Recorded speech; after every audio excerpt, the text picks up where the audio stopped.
Perfection isn't needed at the beginning of a journey when you're trying to do something else. It's perfection that limits your ability to start.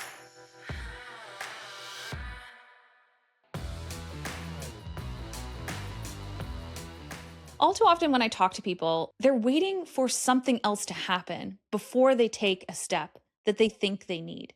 And this I don't really understand. And I'd really encourage you to think about what it is that you're trying to move towards. So sometimes when we're thinking about goals or I really need to do this next, this is what is going to make me happy, but we're stuck and we're not able to actually take those few steps forward.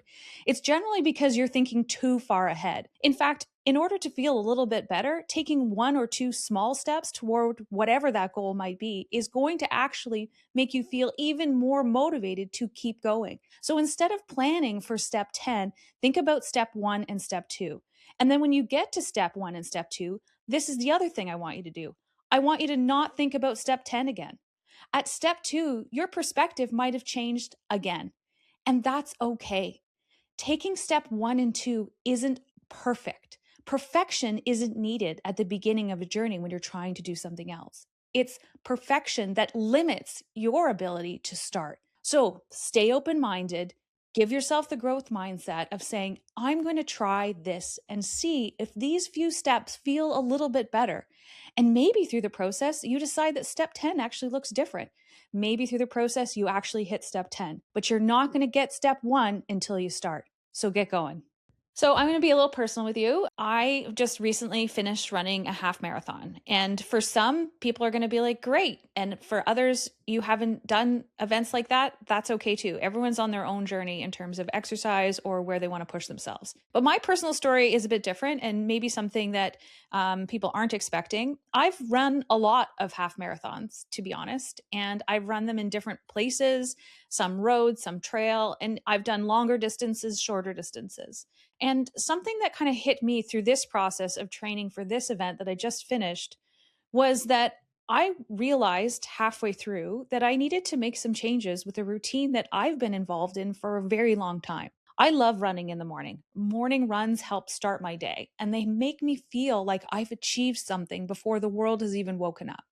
So I've been doing that for years. Sometimes they're great runs, sometimes they're super hard. But through the process, I was like, I really need to do something different and I need to get back to running in a different way. So made the decision with a friend that I was going to run on the road. I was going to go back and do a more traditional half marathon in those bigger event venues. So it was actually over in Nashville. There were thousands of people there. And so that's okay too. I changed a few things in order to hit a goal that I was looking for. So I changed the area that I was going to race in. I changed the method of which I was going to run on. So it was going to be on pavement. It was still a hilly course, which generally I like, but it was an entirely different environment. And so for many of you who run half marathons, you're going to know that there's a very distinct difference between different events. And this was a rock and roll one, which was great fun. Through the process of what my original goal was, which was I wanted to hit a time goal and I wanted to hit on a half marathon in an event that I hadn't done before. Through the process of training, life got in the way for me, to be honest. I was starting to travel quite a bit. I love travel. I'm never usually going to turn that down. And I love the opportunity to meet new people. But what that meant is it really threw my training off. So my original goal, which was to have a time bound goal, had to shift. And I could make the choice then to say, okay, I'm really frustrated and I'm disappointed and sad that I'm not going to hit a time goal to get the time that I want when I finish the race. And instead, I was like, okay, well, how can I still make this something that I really originally wanted?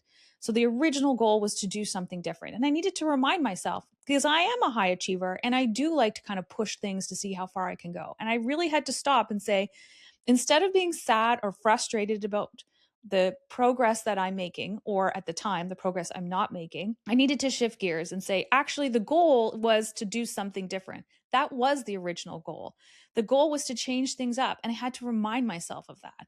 So when I finished the race, it wasn't my fastest time that I've ever done. And all through the run, I had to keep reminding myself that also, that, you know what? I did have a lot of people that passed me. There were some great runners there, and I'm proud of them. But my goal in that race on that day wasn't time. My goal on that race on that day was to go and do something that I started, that I wanted to finish, that I wanted to be proud of myself for changing the way that I was running on pavement. And it was also the first time that I had gone on a girls' trip that wasn't something corporate. It was a real moment for me as my kids are a bit older and I've, done different things in my career where I had given myself the opportunity to say this was actually just supposed to be for fun. So when I crossed the finish line, I cried. I cried because I was so proud of myself. And it's not because of a time goal that in previous runs I would have really been looking to hit, but it was because when I first started this idea and set the goal for myself, I was able to follow through, had to pivot a little bit halfway through because life happens, but I'm still just as proud of myself for finishing that race in the capacity that I did. So, taking back to kind of those steps, if you really are saying to yourself, I need to do something different, I don't really know what it is, or I'm too afraid to start because the goal is too big for me.